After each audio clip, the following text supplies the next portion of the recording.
This episode of Deep Space Pride, a gay Star Trek podcast, is dedicated to the 5 lives that were lost in the Club Q shooting in Colorado Springs on Sunday morning, November 20th, 2022.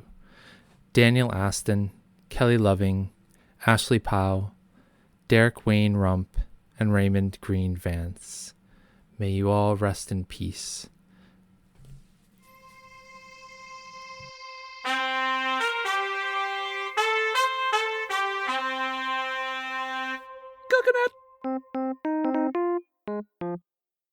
Welcome to Deep Space Pride, a gay Star Trek podcast. My name is Mike, and this week we are going to be talking about 2 episodes of Star Trek Prodigy, catching up on a few news bits, and catching up on our lives a little bit as we roll into the holiday season 2022.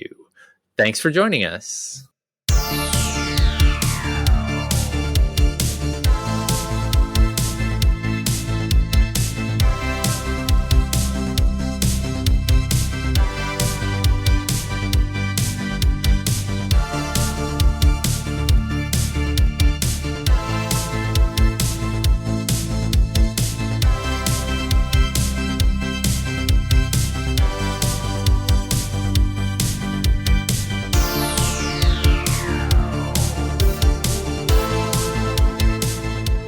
Hi, Johnson. How's it going? Hey, Mike. I'm good. How's your week going? Not bad for a Monday. We're recording early because it's Thanksgiving week here in the U.S. Yeah! Oh, my word. That was a lot of energy. That was a lot of energy for Thanksgiving. I mean, it's my favorite holiday. So Really? Yes, it is. Do tell. Why? Christmas is my favorite holiday. Why is Thanksgiving your favorite holiday? Because Thanksgiving is, in terms of timing, it's great. Because it's also the prelude to more holidays. So there's more to look forward to after Thanksgiving. And then Thanksgiving itself, it's also very much about food and gathering. And I love that.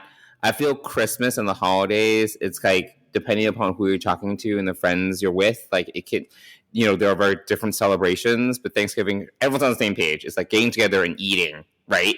And it's always the same. Like there's something very consistent about it versus the holidays and Christmas, again, based on who you're talking to. Are there gifts involved? Is there food involved? Are there games involved? And sometimes you gotta like figure it out a little bit. And then Christmas is also, oh my God, the year is almost over. Oh my God, it's almost New Year's. Like, then it's like ending. It's like at the end of the holiday season and it's all over, So that's what I like about Thanksgiving. It's both the holiday itself, but then the lead up to more anticipation that there's more to come. Okay, fair enough. All right. Well, then your enthusiasm is noted and appreciated for such great thoughtfulness around the holidays. Yeah. No, I like Christmas too. It's just like you're like, oh, New Year's is right around the corner, and then after New Year's, it's like everything's like it's the dead of winter, and there's nothing else to look forward to. So, I mean, your birthday is right after New Year's. That's something to look forward to. I hate the timing of my birthday. It's just like it's like after all people have been celebrating holidays for like a month and a half, and then it's like, all right, gotta deal with this shit. Gotta go to this fucker's birthday party, So yeah, usually that's how it is. And then this year it's like on a Tuesday. It's like, thanks for nothing, bitch, Fair enough. Well, maybe we can actually celebrate your birthday this year, because last year there was the COVID wave again. Right, it was the Omicron spike. Yeah. Yes. So there was a cancellation of your big birthday gathering. Correct. And so no, I don't know. For me, the holidays, and I'm trying. So Dennis and I went to dinner last night, and I'm trying to talk this out and think this out and get more rational about this. But the holidays stress me out. Right, you were sharing that, and I was like, I don't understand. Well, of course, yes. Because it's an emotional thing, and I was like, does not compute. Yes, exactly. So, Yeah, no, it's just, it's a lot with family pressures and, What's the you pressure know, with family? well, just to go and to get there. And, and this year I'm not going Mm, anywhere, mainly because Dennis has to work on both sides of Thanksgiving this year. So, right. um, but it's making that decision to stay and and just tell people that I'm not coming to Thanksgiving. And Yeah, but then you make it up later. Whatever. what's that? You just make it up later with like Christmas or something, right? Yeah, I mean, we're definitely going to go for Christmas, so that's good. Yeah, it's just, I don't know, I get stressed out partly also because of gift giving. I think that's I think Oh, into gifts. I focused too much on finding the right gift for the person and put a lot of, Oh, okay. yeah. Just give But them anyway, money. Give them a gift card. I mean, that's the easy way out. And my niece and nephews are growing up, so it's probably the easier of the options to do so. But I'm sure they would appreciate money from Uncle. Like, sure. Yeah, like probably I'll, true. I'll, I'll be thrilled. But So, when you get money, my whole feeling about giving and getting money is that you kind of forget that you like. It's not that you forget that you've got the money. It's that once you spend it, you don't necessarily know. Oh, like so and so gave me the money for this gift, so there isn't necessarily a direct appreciation for it. people give me stuff and I forget who gave me this like a couple years later. I'm like, I don't remember who gave me this. So, Well, I'm not talking a couple years later. I'm talking like in the moment, in the season, in the. But anyway, the sentiment of correlation and association with Uncle, basically. Yes, there we go. But anyway, I'm trying to get control of my emotions and Yeah, bitch, wrangle them in, please. Yeah, just telling you, modulate that emotion chip. Thank you. Yeah. As you say it with such great enthusiasm and support and care. Thank you so yes, much. of course, I'm here for you. You are the most sensitive of friends. Let me tell you, the most. I am. Well, I'm the kind of guy that I'm just gonna like tell you straight. You can't let your emotions dominate you. Sure. So. Well, anyway, I mean, you are Mr. Data, and without the emotion chip for the most part, so you're very lucky. For the most part, as Picard would say to Data, there are times when I envy you, Mr. Data. So yeah. Anyway, so we're going into the holidays, and we're also here to catch up on what's going on in the news and in Star Trek news, and also what's going on in our lives a little bit. Right. And it's hard with Star Trek news because now we are recording bi-weekly. I'm like, there's news, but it might be 2 weeks old. I don't really know what's been happening. Well, I think the big news, obviously, which is pretty recent, is that Mission Seattle is canceled. Correct. So that was an interesting development. Any thoughts on that announcement? I mean, I don't know. So, I don't know much about Repomp because I've never really been, other than the one Comic-Con we've been to, which seems they have that down. I wasn't particularly impressed with Mission Chicago. I mean, you and I both talked about it at length leading up to the event, and we were like, why is it so haphazard? And, and we kind of gave them some slack because apparently there were some folks that left that caused a little bit of disruption in the planning, and that happens. But they didn't like have anything, like barely any infrastructure leading up to the event, like months and months leading up to the event. Even if there were quitters, like they just there wasn't anything. There was nothing there, and then I feel it was like basically thrown together at the end, and it was fine. It was once we went and we were there, it was fine. But people, we weren't the only ones complaining about it. So I don't know if this is really the result of Repop dropping the ball or Paramount being like, you guys suck. Or is it Paramount sucking? I don't know who the faulty party is, you know? Yeah, Like, I it's agree. hard to say. And we weren't even going to go. You and I weren't even going to go. Like, you had like a potential wedding, and then I was just like, well, if you're not going, I'm not going. And Seattle's so far. Well, and now I have more than that. I have like a potential marathon and birthday celebration. So right near there. So, although it is on that side of the country, but my plans, or potential plans. So yeah, no, I agree. You know, I give, well, one, I've been to many Comic-Cons, New York Comic-Cons. Reed Pop, from my perspective, runs a really good Comic-Con. Right. You know? But maybe Mission Chicago or Mission Star Trek or whatever is like the C team. You know what I mean? Like, maybe it's a C team at Repop. Meanwhile, Comic-Con is an A team. I mean, it's possible. Yeah. I mean, it would be interesting if they did it like that, like broke it down like that. But yeah. So I'm surprised, and I think, you know, Repop's going to take a lot of, you know, might take a lot of heat for this, but I think that there's still the question of what is Paramount like in being a co-sponsor for such an event, and how supportive are they? So I was shocked, not shocked, disappointed, not disappointed. Obviously, we weren't planning on going. Right. It was surprising. It was definitely, it came out of left field. Yeah, and they had announced it already and everything, and kind of made a big deal of it at Chicago anyway.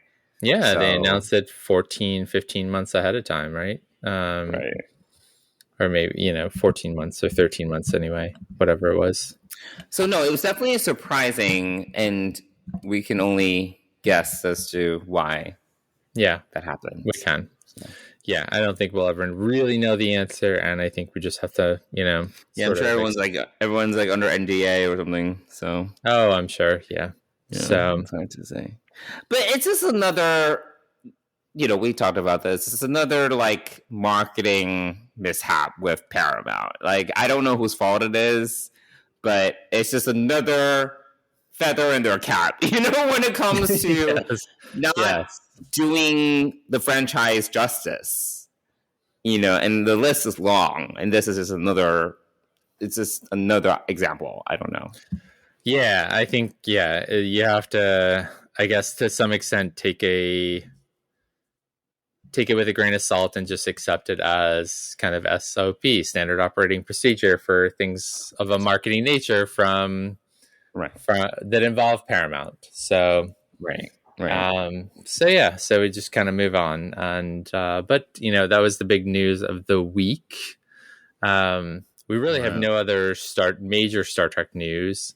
The only other thing that I wanted to bring up briefly is that, and I can't remember if it came out last week or if it's coming out this week, or it's coming out soon, is a new Star Trek #1 comic starring Captain Benjamin Sisko, who's coming back from post season 7 DS9. So I've not read it, I've not picked it up, I haven't seen it yet, but I do know that is coming or is just out there, and so that might be worth picking up and taking a look at and seeing what they're doing with that character.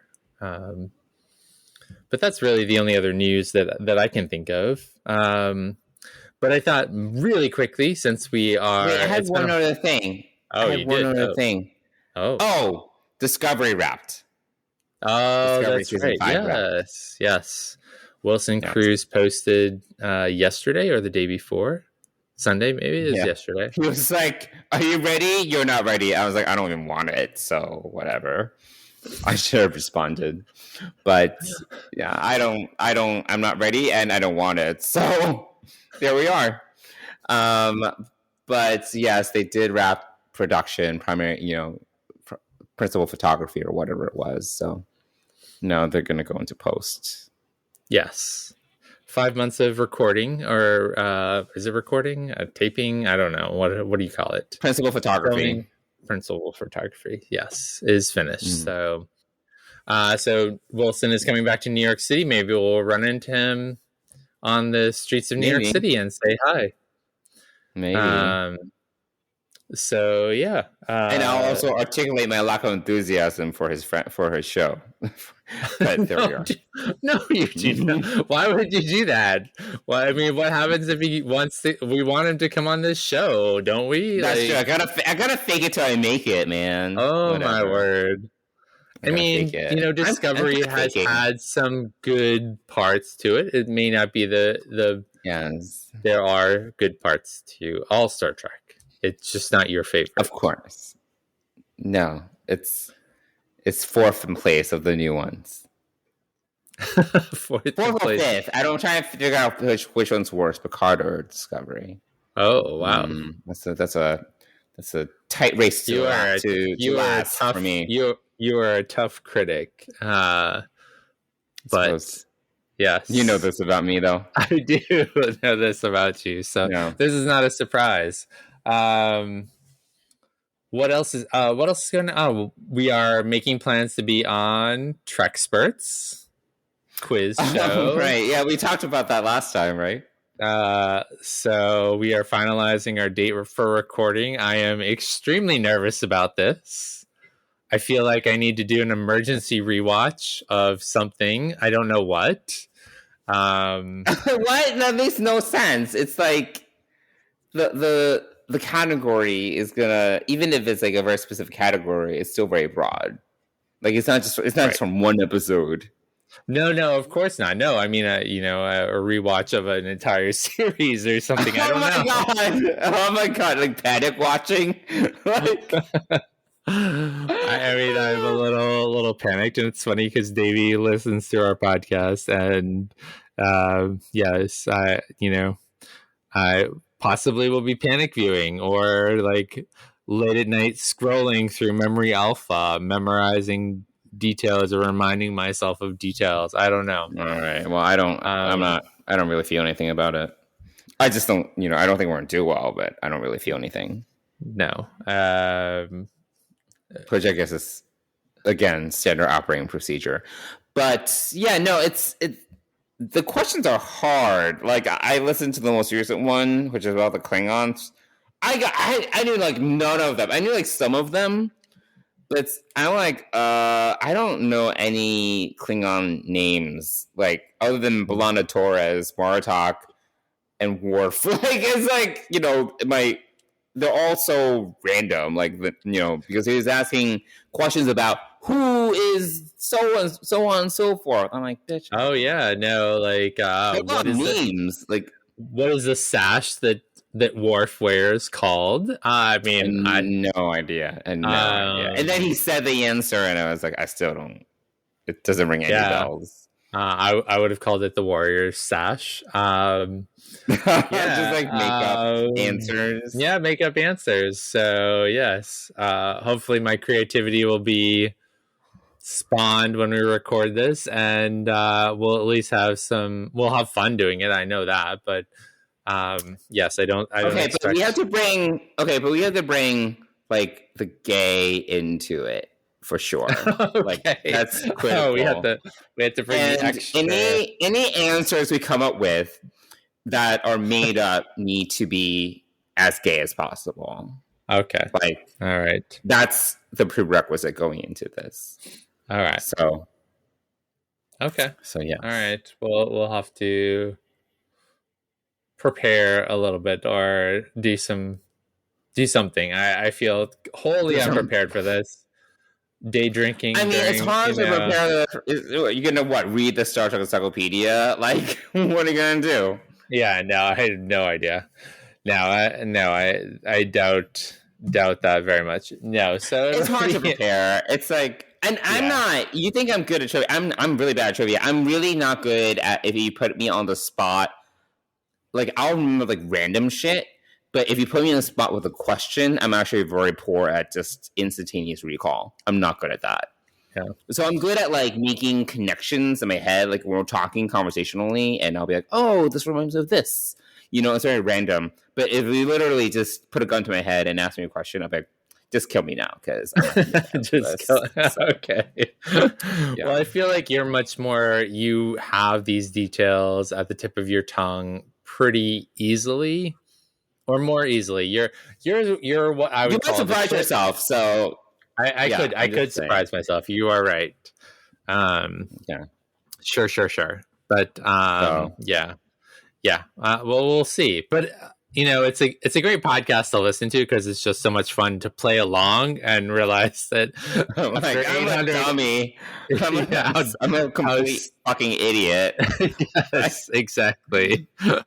Yeah. No, but there was that one time it was like DS9 oriented, and it was so good. DS9 season 2. Yeah, Season 2. Yeah. They knew almost everything, and I was very shocked and awed. All this to say that we will be not invited back for the tournament of champions that I'm sure he will have eventually. No, absolutely not. But absolutely not. I am. There's like no way. There's no way. No. So, oh my God. It's very yes. It's going to be very interesting to do this. So, yes, we're going to feel like complete idiots and assholes, and it'll be great because I plan on drinking. And then I just received a party invite that's happening right after the recording. So, so it'll be great. Like a holiday party? Like a holiday. Oh, it's called a winter soiree. Wait. So, yes. Who's hosting it? What's happening? Oh, it's my friend David, who has had many parties. He's So, are you gonna dress up? God, no. What are you talking about? Dress up? Like, all right, what? It's a soiree. I'm kind of like, oh, that's kind of fancy. Oh, well, I mean, it's very specific. So the time is 8:30 to 10:55, at which point that phase 1 of the party ends, and then we're supposed to go out to a bar at Hell's Kitchen, which I don't know if I'll do that part, but okay. But anyway, yes. So it is a 2-phase party, but it starts at 8:30. So, and we're potentially on tap for 2 hours of recording track spurts. So we'll see what happens. But I plan on drinking for this game because that's the only way that maybe the alcohol will jog my memory somehow. And I can give you an edible if that's going to help you. Oh no! Yeah.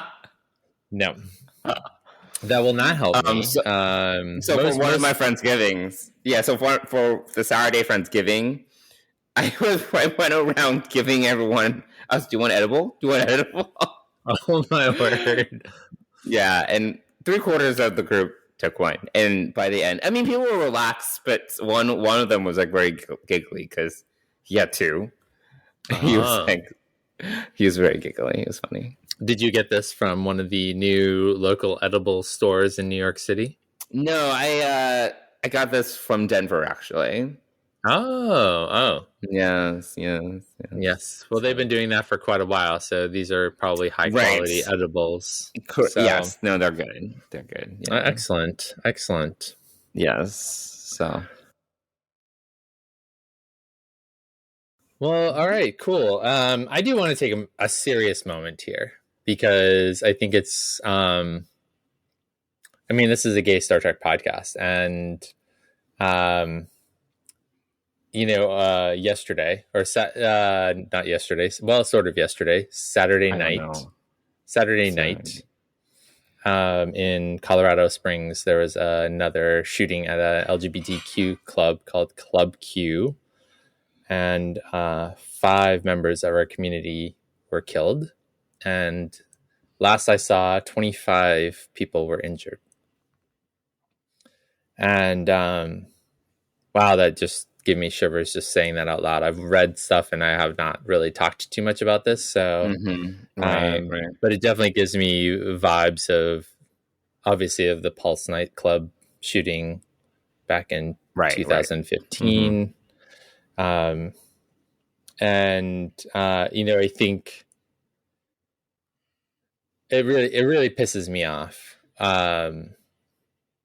for a lot of reasons. I mean, this bullshit about what is it? Prayers, thoughts and prayers. Like this is where I get really pissed off. All of that. Go fuck yourself. Really. I mean, honestly, like anybody who says that, go fuck yourself. And the people who are stoking this kind of sentiment are saying that, and double go fuck yourself to them. But it's really sad that we live in a world where someone feels like the need to take another's life because they're different, because it's just, and there's a lot of political connections to the shooter and to the killer, to the murderer. I didn't even read up on him. Yeah. There's some definite political connections. But more importantly, I think I just saw, and I didn't read the whole article yet, but there was this army major, I believe, or he's a major. Someone from he was the one. He was a major. He was there with his family. Yeah, who was there with his family, with his wife and kids. Show.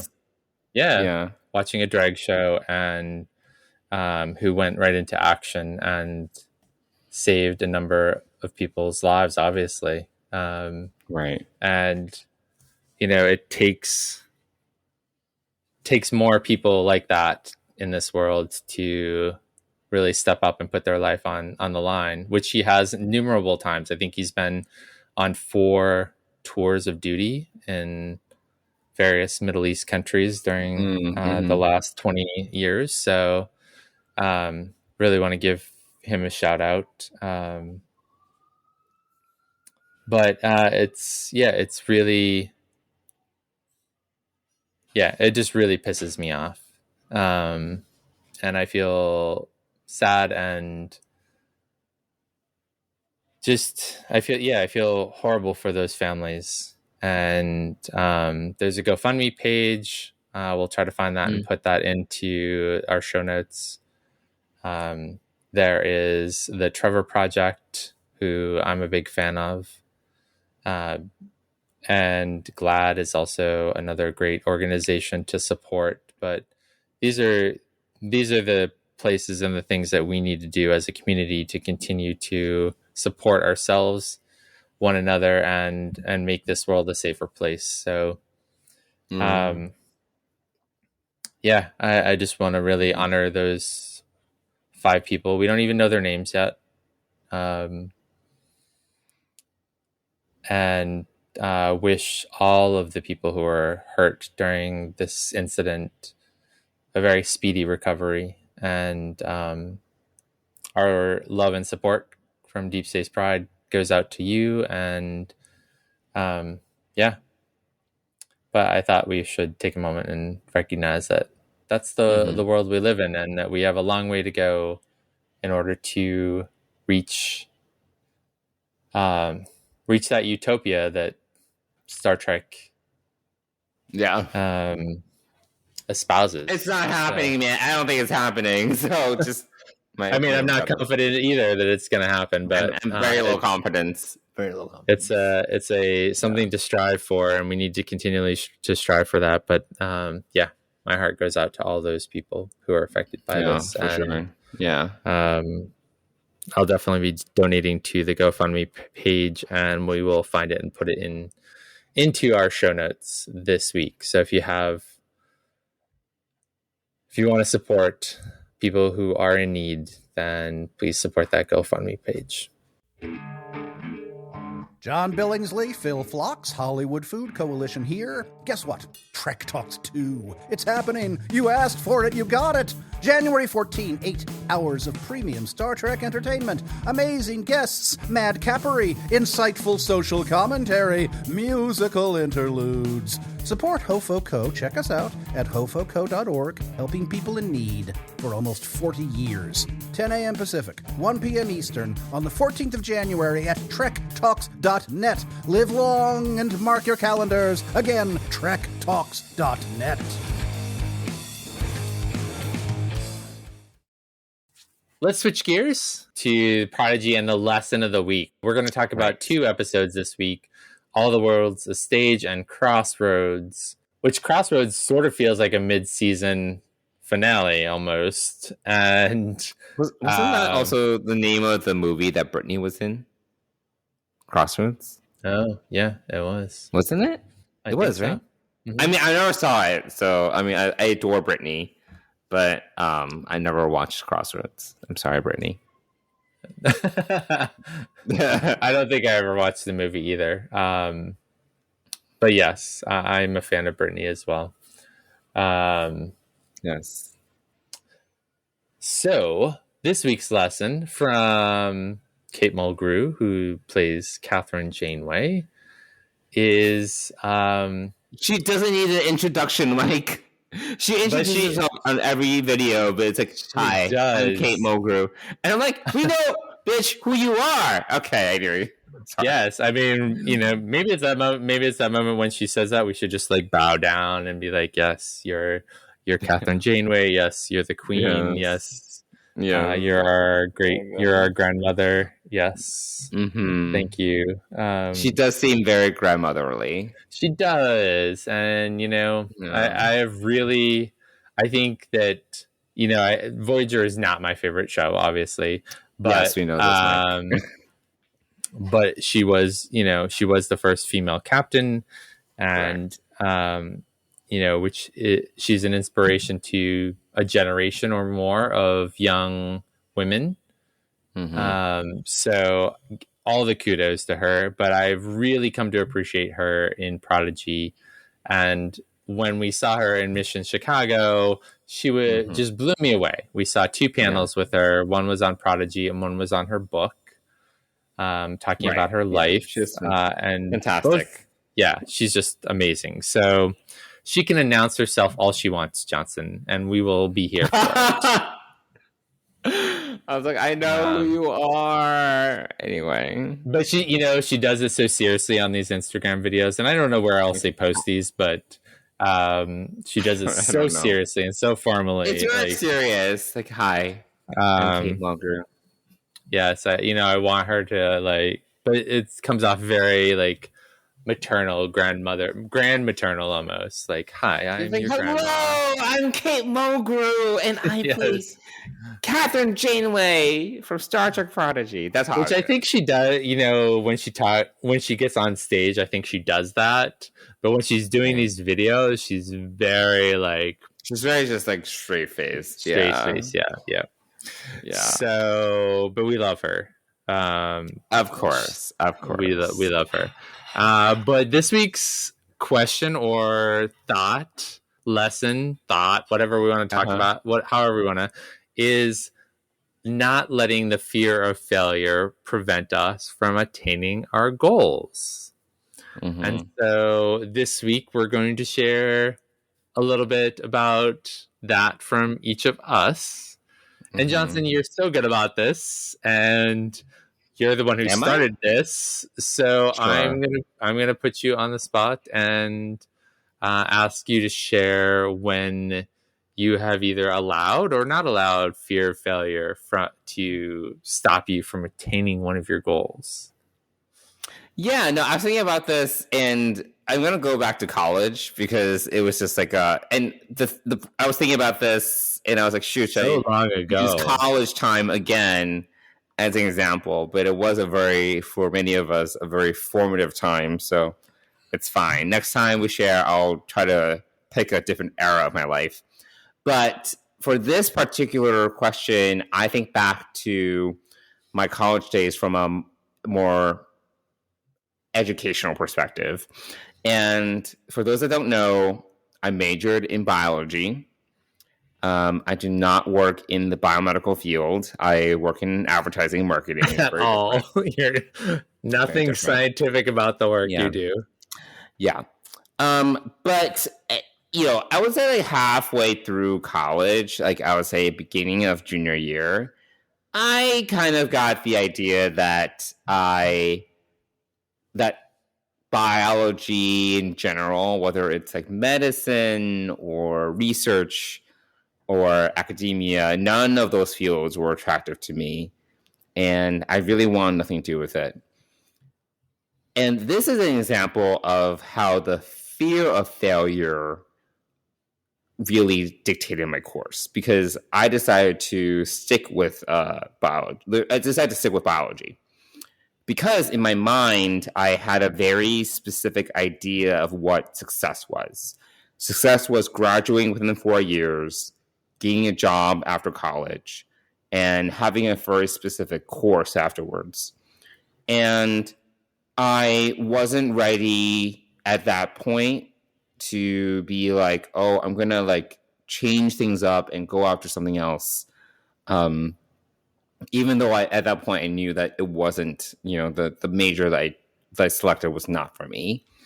And I don't know if I would go back and change it. I did think I did, I think I stuck with that course out of fear, because again, it was a fear of failing, where failing was not sticking with that very specific idea of success, and not deviating from that. And I think I've changed over the years. I'm much more, I wouldn't say I'm like a huge risk taker, but I'm also not like, I'm not particularly risk adverse, like, as I used to be. I used to be much more risk averse. And I think that it put certain tracks on my life, like that fear of failure, or having a certain idea of avoiding failure, or having a very narrow idea of what success is. I think it's very specific guideposts into how I approached academia or my life, and how I did work and things like that. And it was restricting, after if I was to look back, I'm like, yes, it was a restricting way of living and way of thinking. And I worked it out. I decided, even though I graduated with a bio degree, I'm like, I'm not going to pursue that. I'm going to do something else. Ultimately, I was able to turn that around into something different that I felt ultimately does resonate more with who I am, my personality and such. But yeah, you never really quite know where life is going to take you. And to what Vice Admiral Jane was saying, the fear of failure has killed many dreams. I don't know if I had like very specific dreams at that point in my life, like other than getting a job, because I'm very goal oriented. So at the point, it's like, get a job. I don't know if it's like a dream, but it was kind of like a goal. And yeah, I think, yeah, this is a poorly, I feel this is a slightly poorly formulated story, but I do think that's a specific example where the fear of failure put very specific, put my life in a very specific direction. And I think that if I was to have approached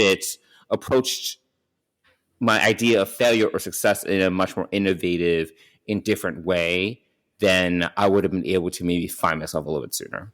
So, yeah, that's my story. Okay. Hopefully that was somewhat coherent. I was kind of like making it up as I was going along, but hopefully, yes. No, I think the last point that you just made about, how sometimes things impede finding out who we really are. I think that hit home for me. So, yeah. Well, thank you. Great. Thank you for sharing. Of course, you're welcome. For me, what's that? What's your story? For me, I think I'm going to pick a little bit more recent one in the last 5 years. One of the things that I have picked up and done is running. But I distinctly remember some markers, some points in that journey where I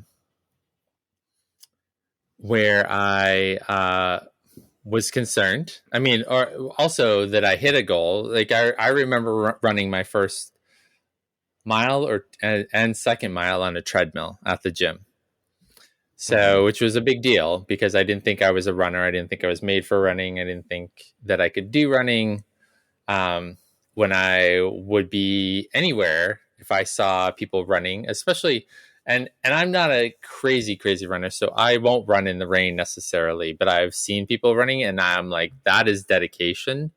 That is like, I want to be that crazy, but I'm not quite that crazy. But so I think that for me, the fear of failure was always like not being able to run, but also like I set some real specific goals up in order to give myself some confidence in doing this. So after running that, after being able to run more on a treadmill, I actually, and this is right before, like, that all happened right before I met Dennis. And then I met Dennis, and Dennis was doing the Ironman, which his last Ironman, or half iron, I believe. Yeah, it was a half iron. But he was doing that. He was training for that. And that was really inspiring. So then that made me sign up for a 5K and then also a 10K. So I did the 5K, and it was like, not really, it was like it wasn't like a race. It was a race, but like, it wasn't really like a, it was along the riverfront, and you had, it wasn't like places were cordoned off or whatever, like sort of like a marathon or half marathon is. Sure. Yeah.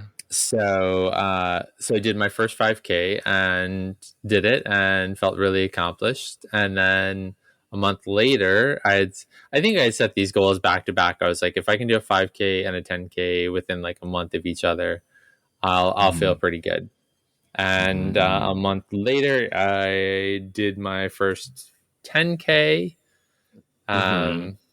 which also felt really amazing to be able to accomplish that and cross the finish line for that. That was the Haunted Island race back in 2020 or 2019. 2019. Haunted Island?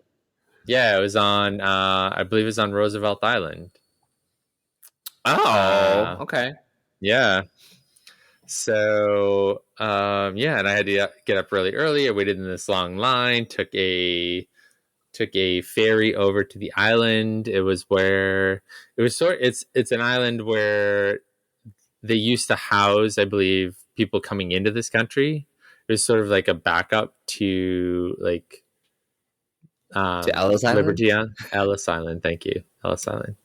So, there are a lot of abandoned places that, parts of this. It's a national park, or it's a state park or something like that. But anyway, so I did complete my 10K, and I think I came home that night, and that's when I decided to sign up for a half marathon.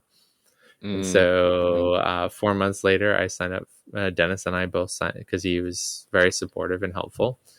We signed up for a half marathon, and but all this time, like, I think I was afraid of, and I don't remember at what point I decided I came up with this mantra that I am a runner, which I never identified myself as a runner.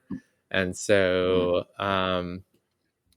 but all this time there was this fear of not being able to do it. And even though training for it and preparing for it, there's still this, this little bit of fear that I can't achieve this goal. So, but I didn't let my fear of failure stop me. Now, fast forward to today, we did another half marathon a year ago, which was slightly painful for me. I had some, I can't remember if it was knee or ankle or leg, just pains that really slowed me down. Now, I didn't do horrible on time, but so that was my last race a year ago, and then things kind of shut down and life kind of took over in a lot of ways.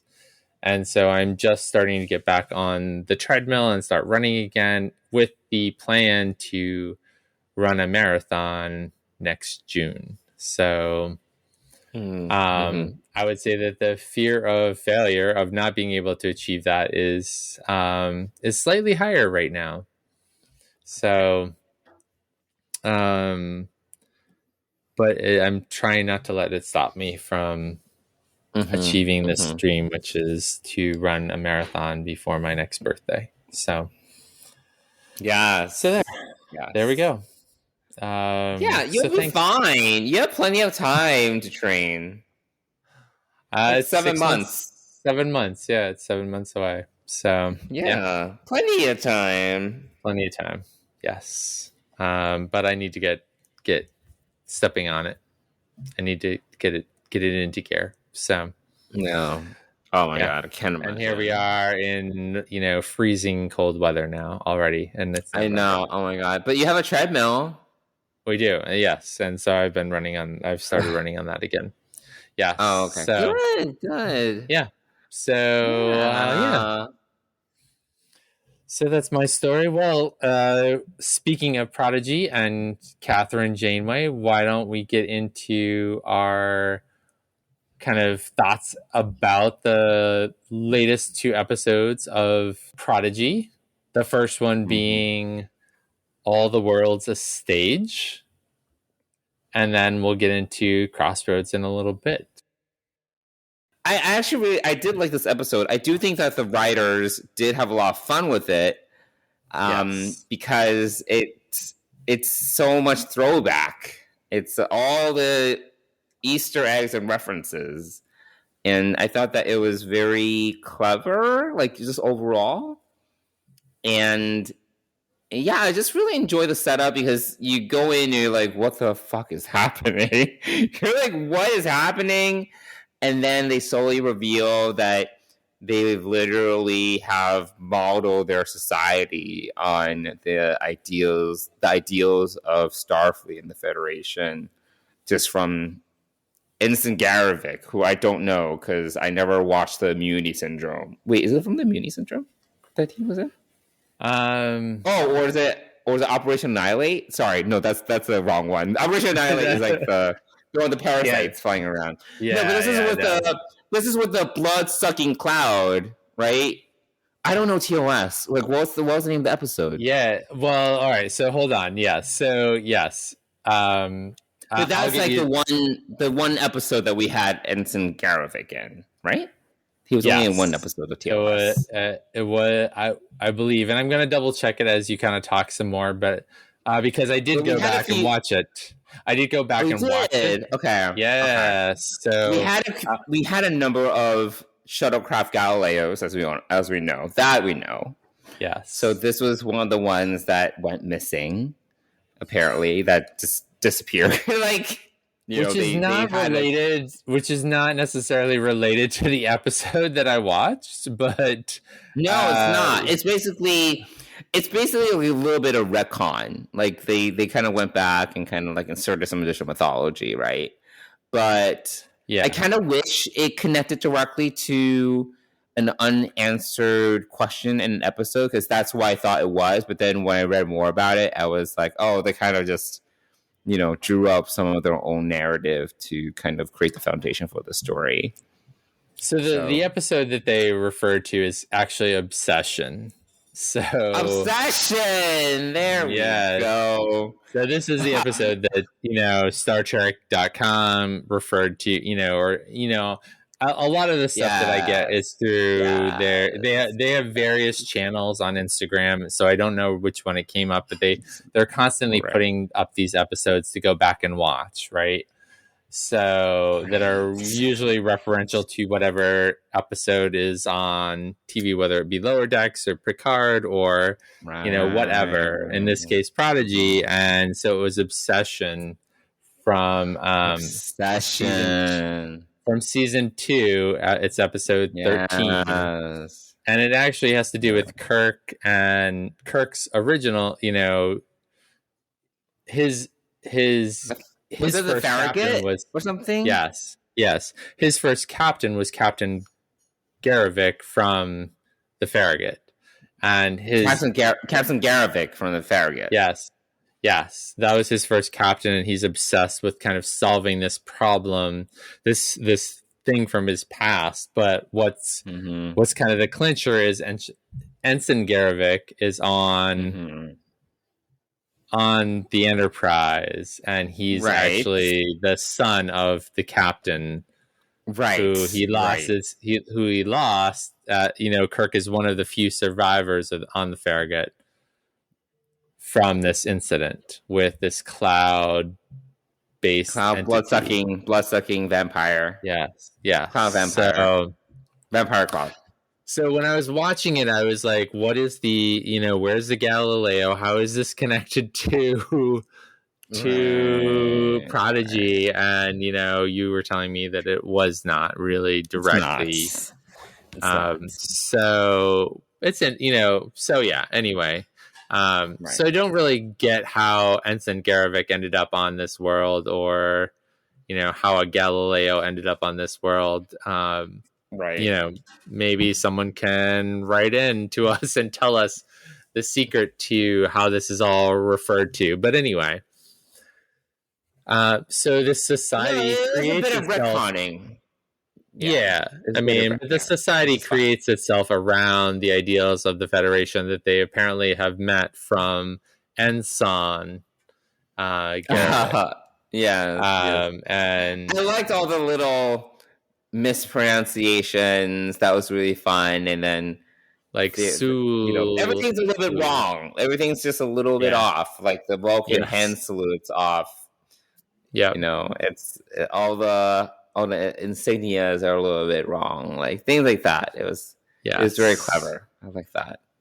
It's like basically if you played a game of telephone and you were to try to extrapolate like all this information, what do you end up with 200 years later? That's basically what happened.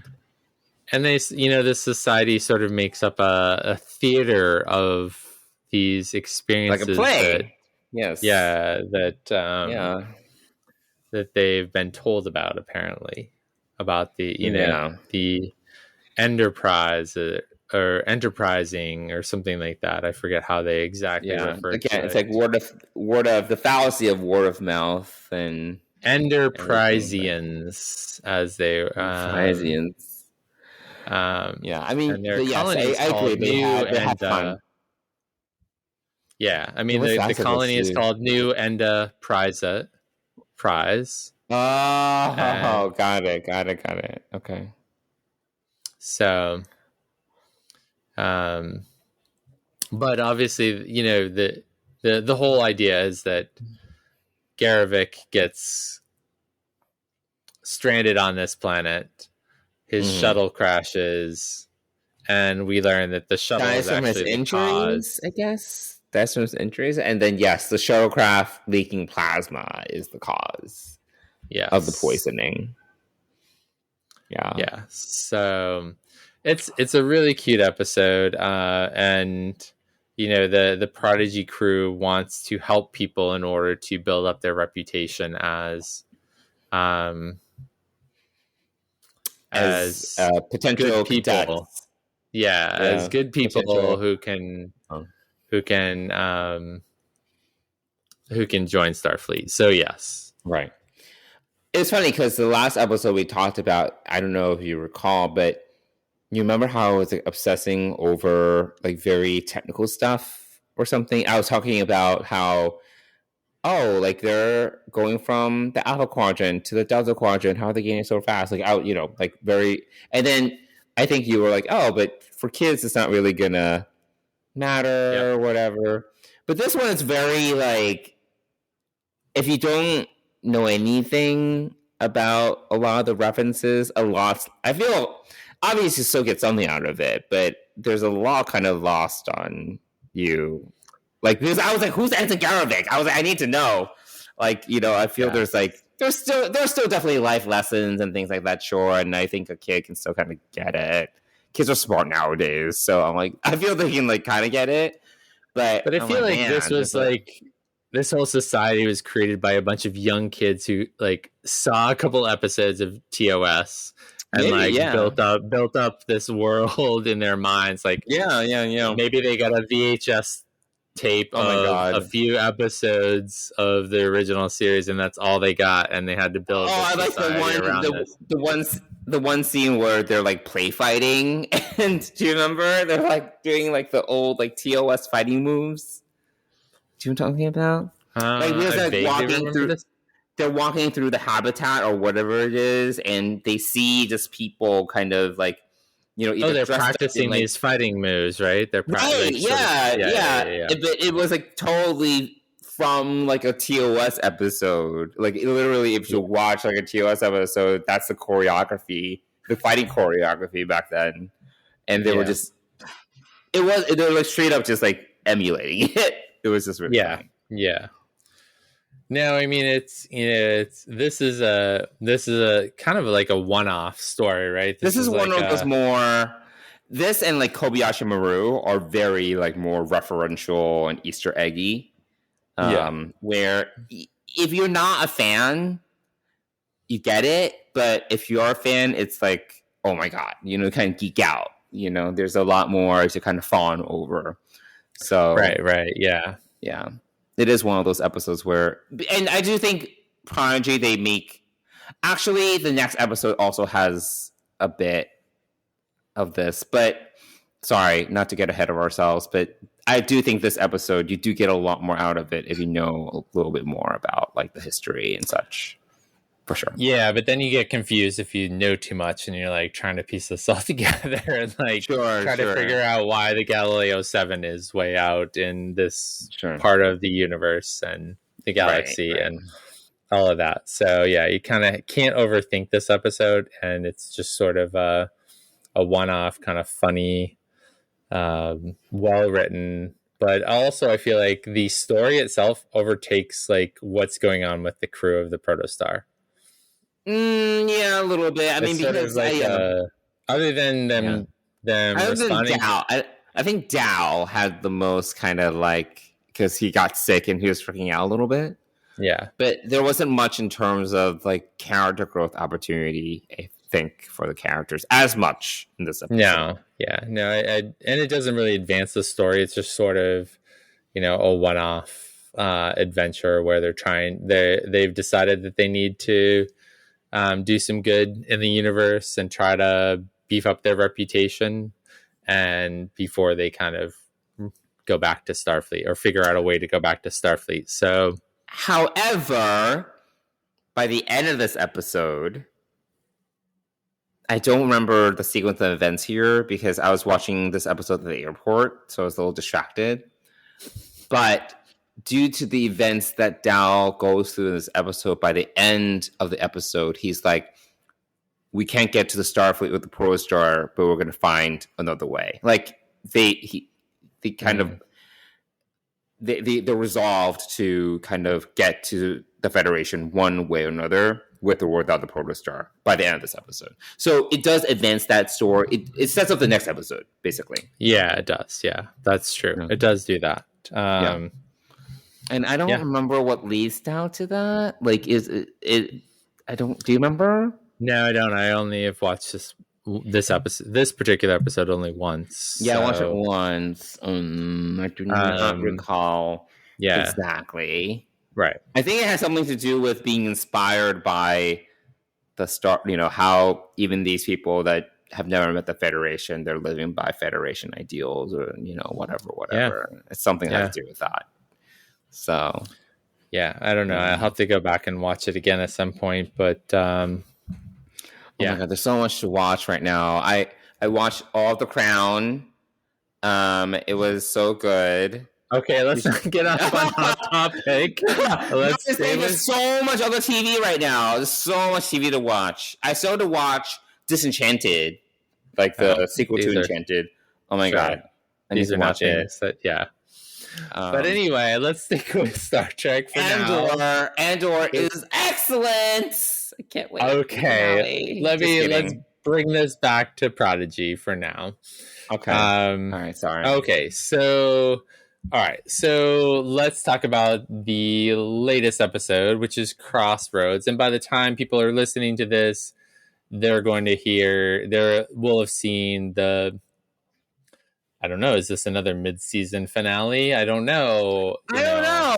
I was going to ask you that. And if you know whether or not they're going to be showing 10 episodes, or if this upcoming episode is the last one for a bit. I have no idea. They haven't said anything. Yeah, I don't know.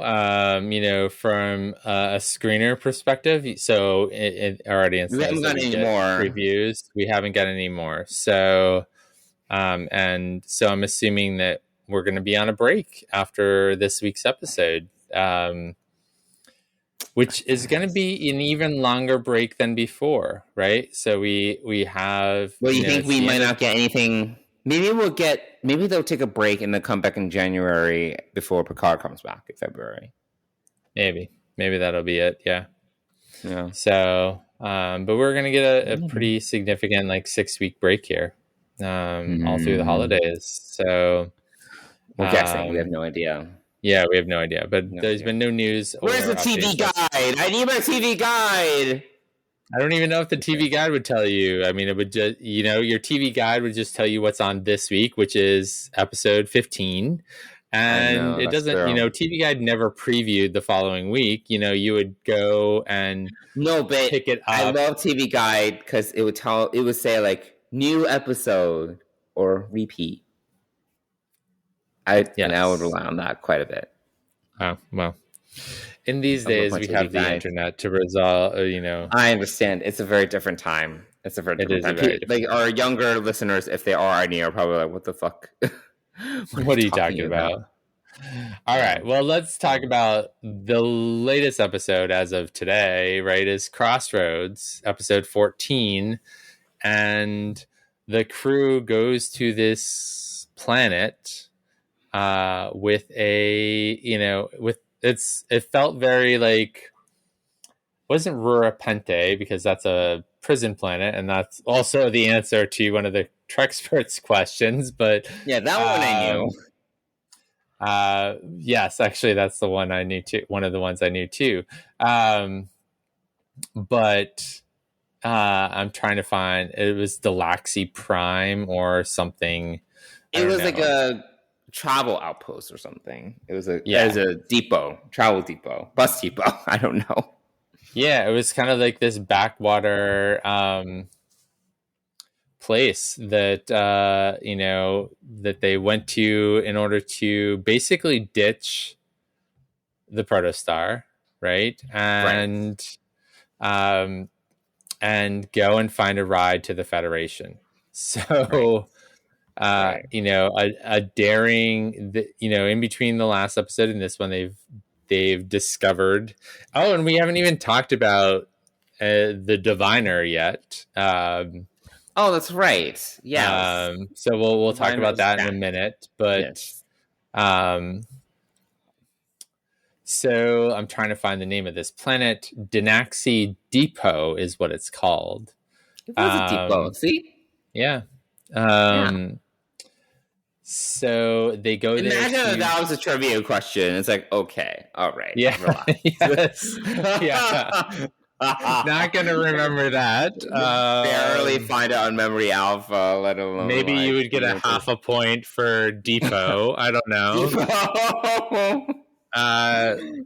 But so they say goodbye to Janeway, and also we see Murph in a in a cocoon. Yes, so a cocoon. Yeah. Well, Murph was already not feeling well in the last episode. We didn't mention that. Yes, yeah. So Murph, and the crew kind of left him with Janeway was taking care of Murph, or watching over Murph while the crew met with this new society. So they go to the Denaxi Depot to find a ride to a Federation, and they're basically putting their thumb out and telling everyone there. There's no strategy on this, which and they have nothing to trade. And I'm like, yes, what? Come on. There's no kind of preparation for this. Yeah, they should have figured out reconnaissance and been like, okay, can we at least bring some something to trade with?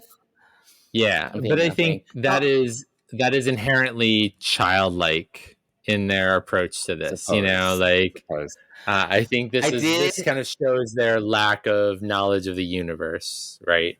Lack of planning. Well, I did freak out. Kids. Oh, sorry. I suppose I did freak out when we saw Xindi reptilians, which I recognized immediately. I did too. Yep. And then I was like, Xindi reptilians, and I pointed at my TV screen. Yeah, like that, just like that. And it was like, wow, like this is the first time we've seen any Xindi species, since Enterprise. So it was kind of great. Yeah, I loved it. Yeah, and they weren't they weren't overly hostile. They were the security for the place. They were just doing their thing. Whatever. They were security, they were security at this depot. So, so they're just going around like trying to bum a ride. And of course they run into Okana right away, which is a throwback to Next Generation, which is a nice little touch. So we have Xindi, we have Okana, we have Enterprise and Next Generation represented here. Yes, I think, of course you have the crew of the Daedalus there as well. Sorry, what were we saying? The Dauntless. Oh, is it the Daedalus? It's the Dauntless. Daedalus is something else from mythology. Sorry, the Dauntless. Yes. So yes, we have them there as well, beaming down, which is very interesting. Like, again, I guess the universe is a small place, so. Yes. Interesting that they're both at the same depot at the same time. I know. And clearly a blizzard does not affect transporters. So, of course, yes. At least for the Dauntless anyway. But they were there. The crew of Dauntless was there to find the Nobulin that was on the relay station. Yes. Oddly enough, he ends up there. Yeah, I mean, maybe he was looking for travel. Maybe he was looking for that could make sense. Maybe he was looking for a way back to the Federation or something like that. I don't know. His name is Barnus Frex.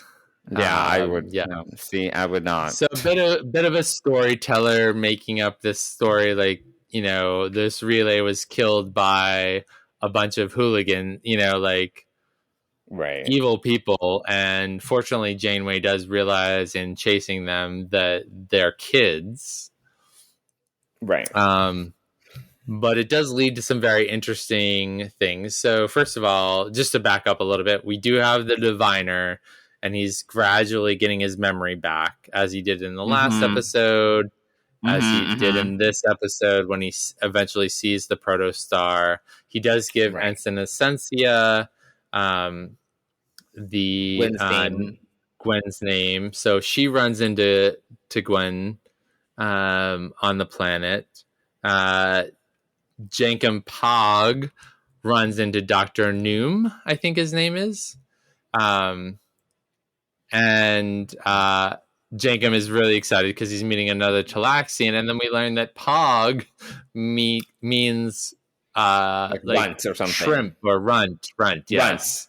That was so sad and so mean. I was like, yeah, it was. It's very Tellarite, right? It's very being mean and that's very on par with Tellarites. So not at all shocking, but yes. Yeah. Then you get the perspective now that they're kind of out and about with a bunch of other people. You get the perspective Jankum is actually really short and small. Right. Yeah, because he's hanging with kids all the time. Yeah, so obviously Rock is a big Brakar, and Dal is kind of a tall-ish teenager, as is Gwen. Although Gwen's age isn't exactly clear, but sure. So yes, and then we have Murph, and obviously Zero is kind of ageless. So, so we learned a little bit about Pog and what that means in Tellarite. So they all, a bunch of them kind of run into Starfleet. Dal runs into Janeway, which leads to the whole fear of failure conversation that they have. And, he has the opportunity to tell her what's, that they have the protostar and that it's got a weapon on board. And he freaks out a little bit. He freezes, I would say. Well, he was going to say more, and then Martin Frex, bring over is that his name? Barnes Frex. They bring over Barnes Frex. Barnes Frex comes over, and he's like, "Oh, gotta go." Because he slinks off, rightfully so, because Frex is telling this big tale about these kids who destroy his relay station. So side note but related, I do feel that Kate Mulgrew did a good job differentiating the tonality of Vice Admiral Janeway and Hologram Janeway, because Vice Admiral Janeway was much more like stern and a little bit harder. Versus Hologram Janeway, I thought that she did a really good job doing that. Yeah, I did too. In fact, it made me actually like Hologram Janeway a lot more, and I know, and it made me dislike Vice Admiral Janeway a little bit. Well, because she only knows what she knows, and she's on a mission to save her first officer / potential lover. I don't know. Yeah, she's really emotionally invested here. The shipping of her and Chakotay, the shippers are alive right now. So yes, in fact, that leads to a confrontation later on with her first officer. So. It does. Which is interesting. Yes, that was also very interesting, and I like that too. Yeah. Continue. So I do hope that I do hope that we get a softer Vice Admiral Janeway eventually. Maybe eventually. I would say eventually. But not right now. And I do look forward to a conversation. She needs to save Chakotay. Well, yeah, I understand. But we also kind of know that this story is barely half over. Like, not even half over yet. And so there's more things to come, I'm sure. Right. But I feel they can only, stretch out, where is Chakotay for so long? I don't know. Right. Well, my concern is, and that, I feel very much like Gwyn did when she learned that her dad was on the Dauntless. I am not comfortable with that at all. Sure. He is an evil genius. Mm-hmm. He is our nemesis, if we were to say, and he is basically turning Starfleet against our heroes, the kids, so who are all really excited to join Starfleet.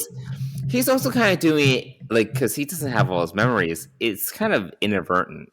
It's only yes and no. I don't exactly trust what he's sharing and not sharing, but I don't think right now he's doing it on purpose. Okay, all right. Right now, I mean, with his memory kind of scattered somewhat, I don't think he's doing it on purpose.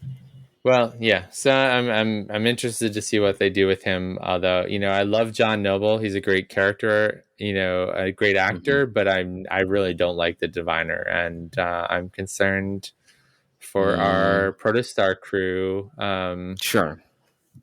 So anyway, so we do have that kind of nemesis involved in our story here as well, but I think it's very much, obviously it's pitting the adults against the kids, very much so, in a lot of ways, which I find kind of tropey.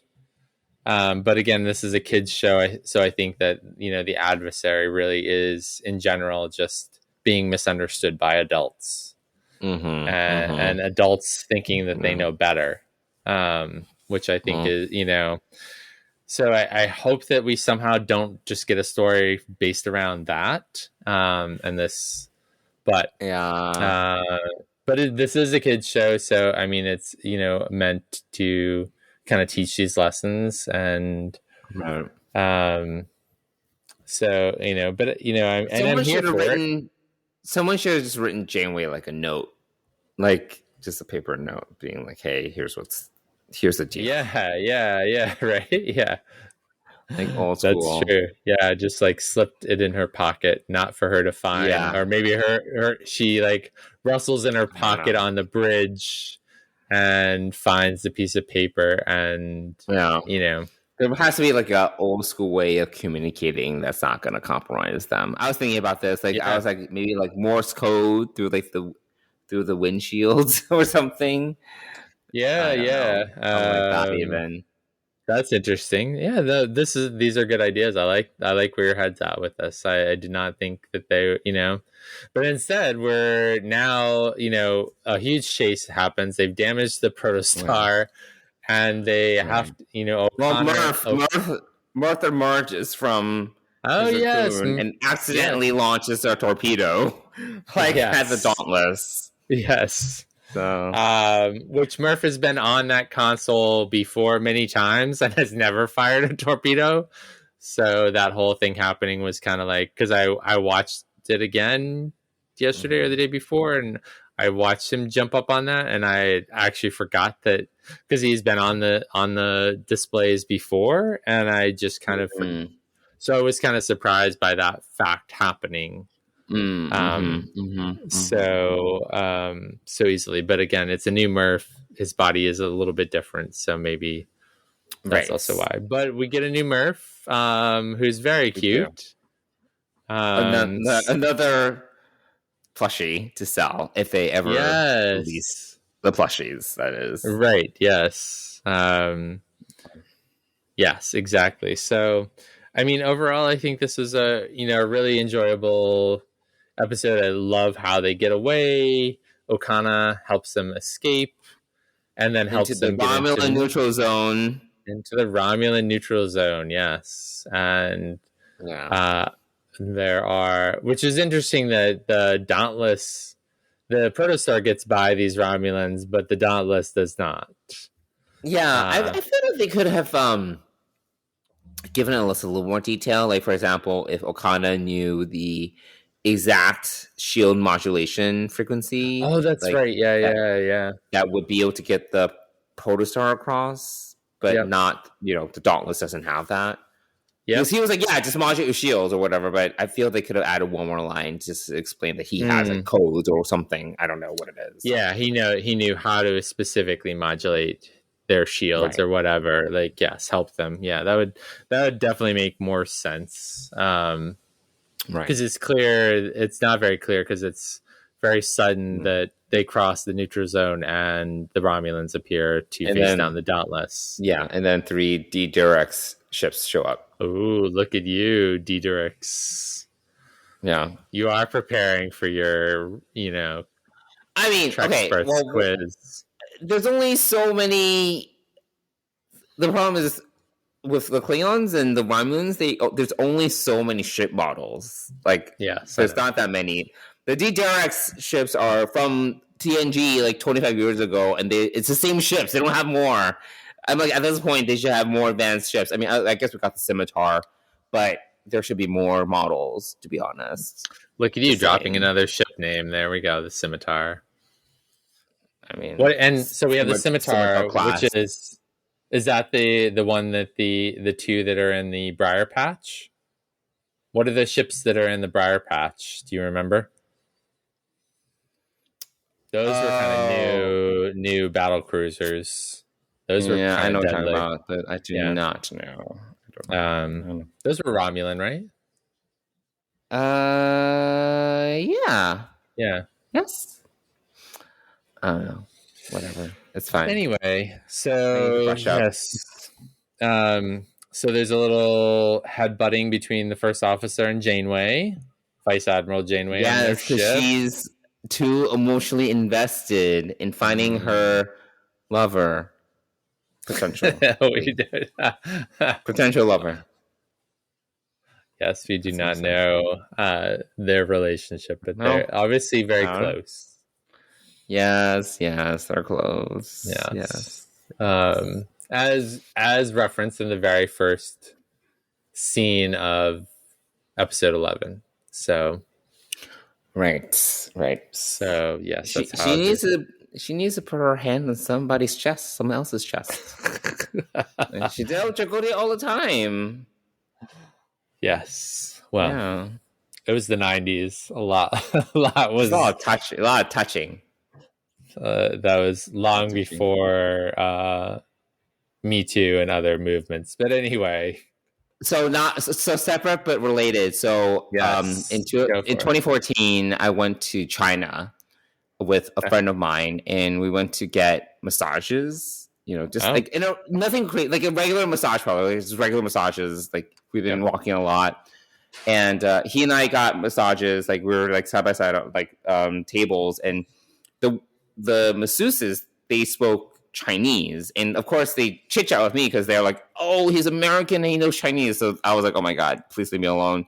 But they won't talk the whole time, and yeah, so I get very ticklish when I get massages. Like, especially my back, you need to like. There's certain areas that are like off limits, especially if you're gonna be like softly touching me. I like get very, very ticklish.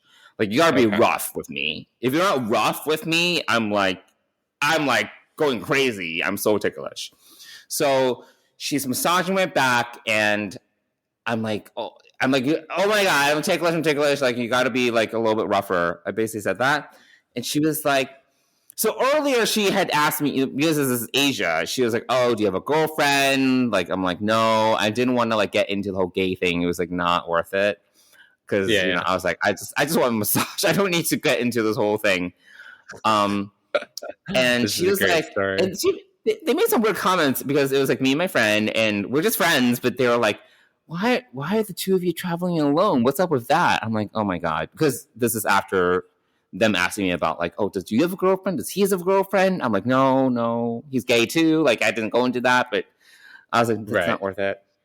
And then so I'm like ticklish. I'm like going crazy. I'm like, yeah, I gotta be rougher. And she's like, oh man. She was like, you really need to get the touch of a woman to help you out here. Just so I can get like more like used to being touched or something. I think this is where her headspace was. Yeah. And I was like, I'm just not gonna say anything. I'm like, I don't need the touch of a woman. I'm good. But so this was 2014, right? You said 2014. 2014. Oh yeah. Yeah. So anyway, there you go. Yes. Again, the whole catalyst for this was us talking about Janeway touching every crew member, touching everybody. Watch Voyager. We watch Voyager. It's like, Chakotay, she definitely touches the most, like the chest touch. I'm like, that is very intimate. But like Tom, Harry, touching their backs, their shoulders, like a gentle caress, and I'm like, I don't know. Well, everybody, there we go. Yeah. Oh my word. Yeah. So apparently I need to experience the touch of a woman. So. I think you're good. I think you're fine.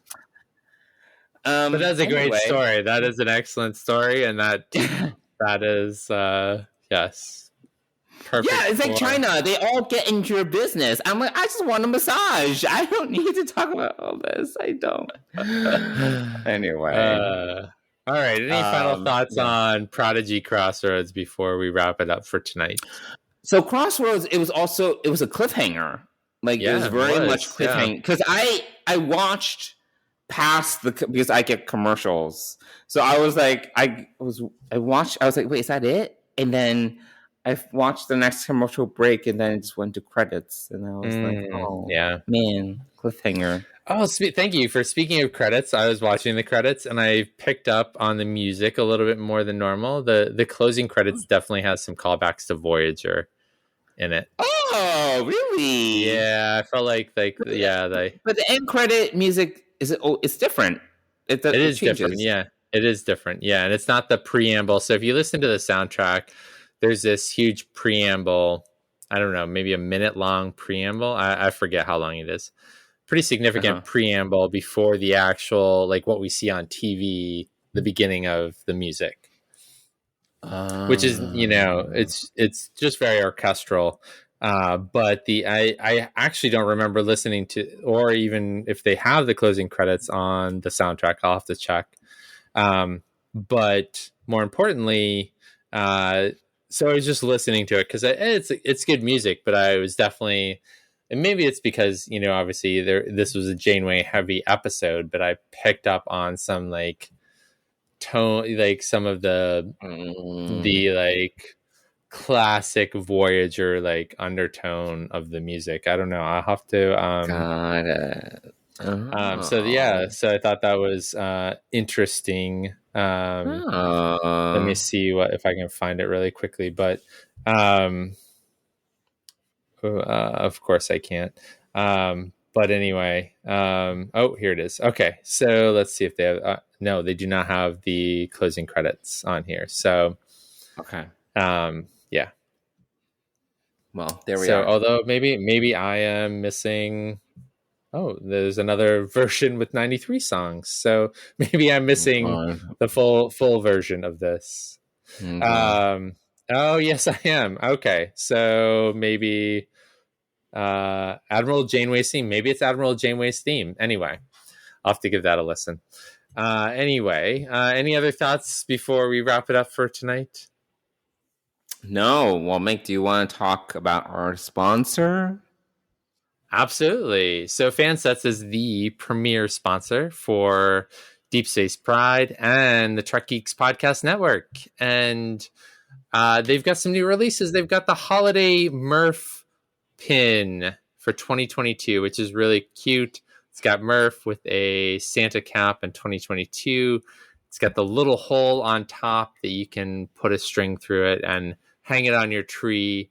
So definitely go check that out. They also have added some Future Imperfect Lieutenant Deltas. There is a new Robin Curtis, Lieutenant Savick signed pin. They also have a Doug Jones signed pin. And also a Star Trek Picard Europa mission logo pin, which is interesting. Cool. Yeah. So plus all the deltas and everything else out there, that they do have the La Serena emblem pin. Yeah. So definitely go and check them out. They make great gifts. I gifted a pin to Johnson last year. I gave you Boimler, I believe. I think so. And and a Discovery pin for your tree, which I wonder if it survived the annual throw out of your tree. It did. It did. Are you Question sure? mark? Maybe. Yeah, Wait. I'm pretty sure I gave it to you. Anyway, is it the Discovery Delta? No, it's not the Discovery Delta. It's the Discovery. Like it's their 2021 or maybe even their 2020 pin. But anyway, go check them out. Okay. Yeah, I'm not surprised. I was like, do I have that? Johnson is not the keeper of trinkets that No. But anyway, head on over to fansets.com, put a bunch of pins in your cart, buy some gift cards if you don't know what your intended gift receiver might enjoy. There are tons of other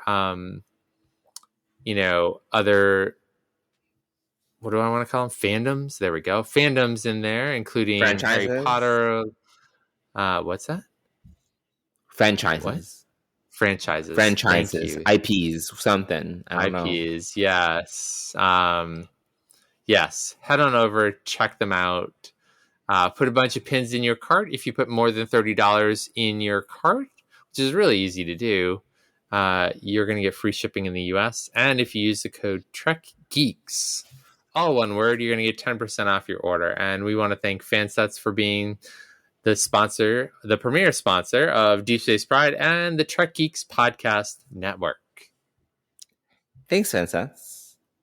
All right. Well, that does it for this week's episode. We'd love to hear from you. If you want to communicate with us and open a channel to us on social media. You can do that at Twitter and Instagram. I mean, Twitter, we'll see how much longer Twitter is around, TBD. But on both of those channels, you can reach us at Deep Space Pride. And you can also reach us on email at deepspacepride@gmail.com. And one of us will review your email and respond to you. That's it. And sometimes both of us will respond, because you did pick up the conversation with Davey from Trexperts, which I was very proud of you for doing. Good job. So I am more inclined to respond on social than over email. Like, at least an email that I don't even remember the password to. So, just saying. Yeah. It's in our spreadsheet, but anyway. All right. Well, thanks everybody for joining us. We'll be back in 2 weeks to talk about the mid-season finale. I don't know what to call it. Episode 15. I don't know. That's okay. And any other Star Trek news that happens. And maybe we'll get into off topic like Johnson tried to do in the middle of our Prodigy review. So I can't help it. He was very excited about a lot of TV, which we've talked about a little bit. Yeah. Maybe we'll have more, or in 2 weeks, we'll have more time when there's less Star Trek to talk about. But anyway, thanks everyone for joining us. We'll see you back here in 2 weeks. If you're in the U.S., have a happy Thanksgiving. If you're elsewhere in the world, have a great end of November, and we'll see you in December. Bye, everyone. Bye.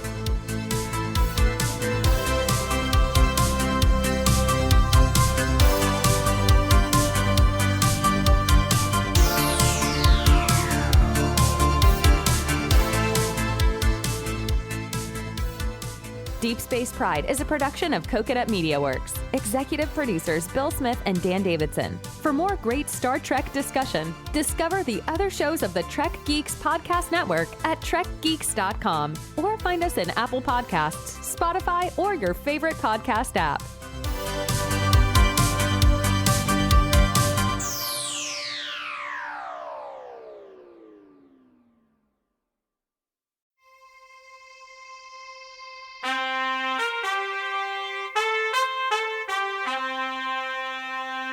Coconut.